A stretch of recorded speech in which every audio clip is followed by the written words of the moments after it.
Alright, cool. So, this is a tutorial on how to set up a controller. Specifically, this is for Xbox 360 wired controllers for the new version of DFO, which essentially uses the same controller recognition system as the Korean and Chinese versions of the game. Okay. Now I say this because in the old version of DFO, when it was hosted by Nexon, the controller recognition system was actually not that bad. It was actually pretty good.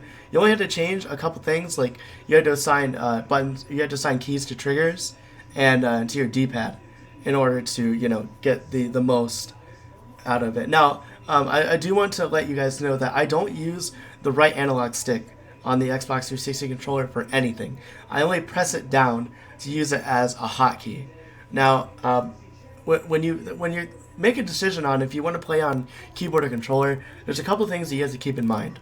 One, you're going to literally use every single button on your controller for skills. That's right, skills. Hotkeys. You have 12 hotkeys, okay? You guys got to keep that in mind. So I'm going to pretty much go through and kind of give you my personal setup on how I do everything, alright? So, first of all, you might be wondering, hey, Meridia, dude, how do I set up my controller in the first place? Well, first of all, download Xpatter 5.7. This is important. 5.7, alright? So when you get Xpatter 5.7, you want to click on this little Xbox controller thing up here, the little controller. You're going to click New, alright? So, if you have an image, which I don't, because I personally don't need one, but if you do, you can set it up right here, alright? And then you can just click sticks. You want to enable, click enable, and then this is for the left analog stick, so you want to hold the left, and then press up, and then you're done. It's already calibrated. You can also do this for the right analog stick, and I will do it just to show you guys. Same thing, left, up, whoops, let's try that again. Left, up. Alright, awesome. Now the D-pad. So just up, down, left, right on the D-pad. And the buttons, so you want to press every single button on your controller. And now these are the face buttons, X, A, B, Y. Alright, and then you have left bumper, right bumper.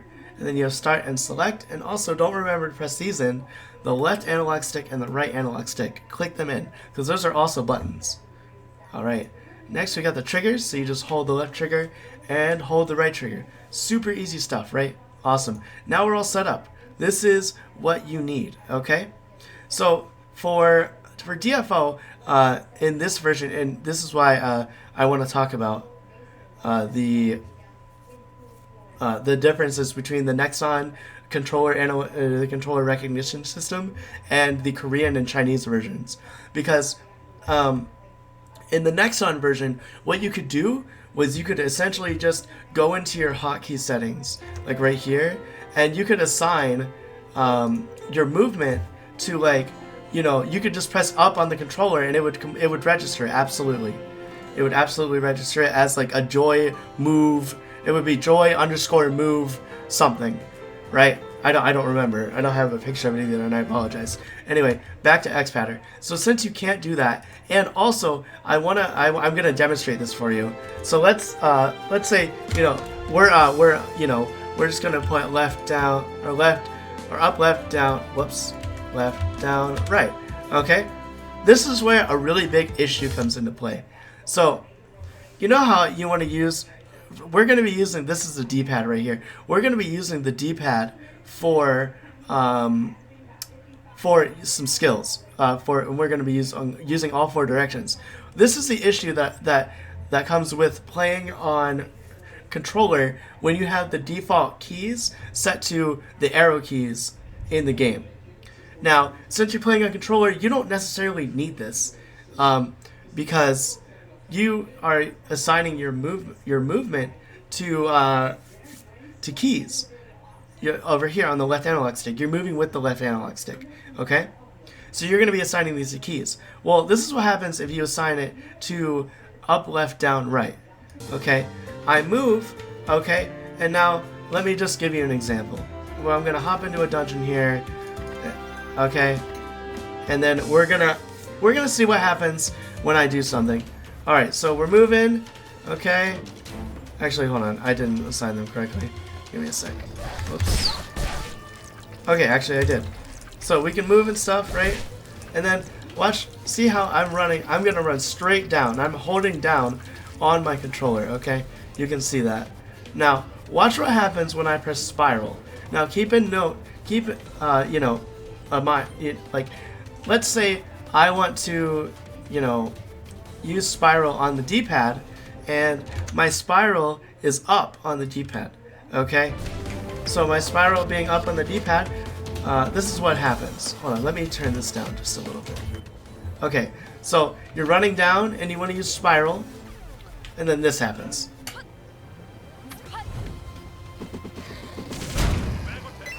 Okay, so you're like, well, Meridia, I mean, what happened? Like, that looked pretty normal, right? Your goal was to hit the monsters. Well, actually, it wasn't. My goal was to just run into these things right here, if I could. Okay? Yeah, just run into these things. So what happened was, this is the problem with the D-pad being set, or this is the issue with the hotkeys, or the movement hotkeys, being set to just arrow keys.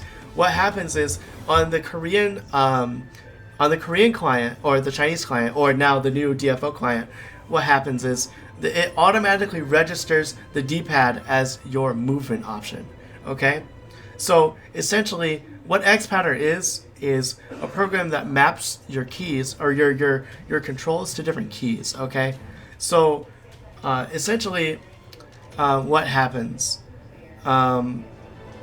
is that the XPadder is like trying to, you know, say, oh, well, he pressed W, but then what happens is, when you press up on the D-pad, the client gets that input registered first. Okay, so the client, you know, it sees, oh, he pressed up. Okay, so that means he's trying to move up. Well, but then XPadder comes after that, and it's saying, oh, he pressed W. So then XPadder sends W to the game, and then, you know, it registers at, you know, it registers the, you know, the spiral input. So essentially, what happens? Hold on. Okay, so essentially, what happens is, you're running down. Here, I'll make an example. I'm running down, and if I press up in spiral, the up will register first on the controller, the up input, like walking up, and then spiral will come out. And since I'm running, what will happen is the up will be inputted the first frame, and then after that will be the W input, because the client, the client receives the up input first, since it's, you know, part of the native. It's like how it internally registers things. It internally registers the D-pad as the first input, and then the key as the second input. Okay, so what happens is, it causes you to go up, and it will make it so that you cannot run down and diagonal and spiral ever. You will never be able to do this unless you use like the settings that I'm using, that I will talk about shortly. Okay, so you're running down and you want to spiral down, right? Pretend there's some enemies right here. So I'm like, oh, cool, you know, enemies. What? That's a nice echo. It's good for this. So you're like, well, what the hell, man? What do I do? So the answer is, you simply change your movement hotkeys. You change it to, for me, it's just numpad 8, numpad 4, numpad 5, numpad 6. It's just like the arrow key setup, it's on your numpad. But you can use any keys for this. But I use the numpads because they don't get in the way of anything. It's not like you have a bunch of hotkeys over here, you know, that you have to use. You know, like your keyboard, you don't really have any, you don't have anywhere to put your stuff at. To put your movement stuff at. So like, what are you gonna do? So you just use a numpad, man. Super easy. So you click apply, and then you can't move with your control stick. Okay. You can't move with your D-pad, but you can use spiral. Oh my god. Right? Holy crap, the problem's fixed. Right. So you think, but there's one more thing that we have to take into mind. First of all, set your keys, numpad 8, numpad 4, numpad 5, and numpad 6. Now you can move. Okay, let's turn this down again. Alright, so now you want to set your other stuff. So for me, it's W, E, R, and spacebar. And I'll get into that later. Okay, so now, when you want to run down and use spiral, you can.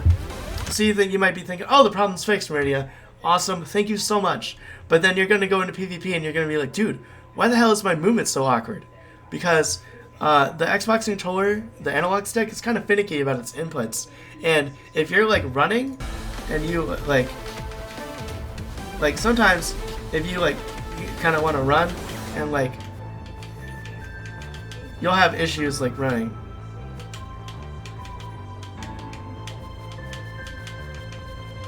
Now, I don't know if Xpatter actually like saves all this info like when I do it, but I'm just going to show you. So you want to click this little wrench here. Alright, click the wrench, go to settings, and then you want to set the dead zone. Now mine is actually, mine's already set up. But I would advise increasing it to about 35%. That's what I personally use it on. Now, if you want to like the entire reason that I do this is because I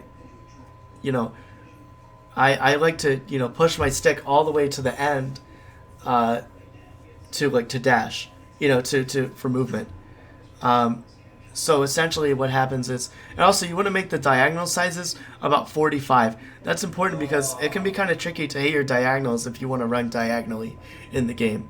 So I make my diagonals just a little bigger because, I mean, like, who wants to play with your diagonals being that? When you can have them like be actual diagonals instead of it barely being recognized by your controller. So this is the dead zone. It means it cannot be registered at all, and if you bring it out, it can be registered. And this is what happens. Alright, this is how it works. So now that we're done with that, this is how you set up your controller. Now personally, like, I can essentially give you like my personal setup, which I will do if you guys really want it. I can definitely do that. This is the left trigger, and this is going to be A. The B button is going to be S. D will be the left bumper. F will be the right bumper. G will be the left analog stick pushed in, and H will be the right analog stick pushed in. All right. Now, you're like, Meridia, that's only 6 hotkeys, man. Well, we're not done yet. Now, for the top bar, select or back, the back button is going to be Q. Then W-E-R for the D-pad. D-pad up is W, D-pad right is E, and D-pad down is going to be R. Now, start is going to be T, and Y is going to be on the right trigger. Now, I know that this might look super awkward, and you're like, Meridia, what the heck is going on, man? Your keys are super weird, and yeah, man, I know they're really weird, but this is essentially like how I have stuff set up. I have X as my attack button, because X and X. I have A as my jump button. It just feels natural. And then I have Y as, you can actually set Y in the actual game. You can set most of your face buttons in the game. Same with your jump. Oh, something I do want to point out. Your attack key. Oh, whoops. Sorry about that, guys. Your attack key, X, is more responsive if you have it set to X than if it was on a if it was just the face button on the controller. I don't know why, but sometimes it can like fail to register, and that really sucks when you're PvPing, especially if you're playing a gunner class like Ranger, or if you're playing like F Striker or F Grappler, where you have to do X attacks to like juggle people and stuff like that. But we'll get into that another time. Anyway, set your skill 1 key onto whoops. Set your skill key onto Y, and that'll be how you do skills. And then your skill 2 is going to be space, and you just, all you do, man, is you just press, you know, if you want to do, you know, let's do a buff here, up, space. So you just press up, and then the key is left on the D-pad. So up, left on the D-pad is how you do those, you know, is how you do your buffs. And that's it, man. It's as simple as that. Everything should be working perfectly. Now, I know that a lot of people have had some small issues with, you know, trying to get their controller actually to work in DFO, and I don't really know how to help you, because every time I've started the game, I've never had any issues with the controller like functioning. But yeah, do you guys have any questions? Message me on Twitch or come in my chat. I do stream DFO every day. But yeah, come into my chat, ask a question. Yeah. So, or also, you know, feel free to leave a comment. I'm gonna throw this up on YouTube. So, for all you YouTube watchers, be sure to subscribe. I'd really appreciate it. It would be awesome. But yeah, this is Meridia. Hope you guys are having an awesome day, and keep on fighting.